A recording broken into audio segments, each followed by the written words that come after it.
Hello everyone, welcome back to MKT Software Tools YouTube channel. Today I will guide you all to automatically comment according to the UID file. First, select the viral marketing section. Select the comment on personal page feature.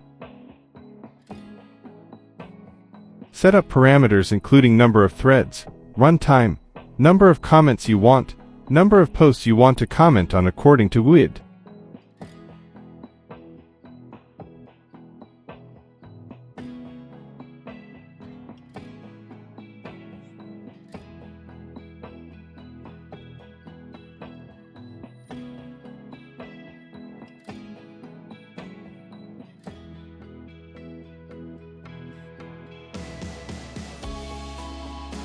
Include your desired customer UID lists here.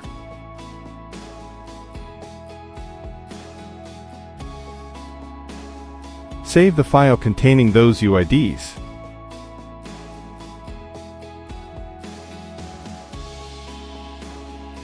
Select the comment content that you have drafted before.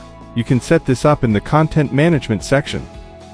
Select the accounts you want to spam comments from. Press the Start button and let's see the results.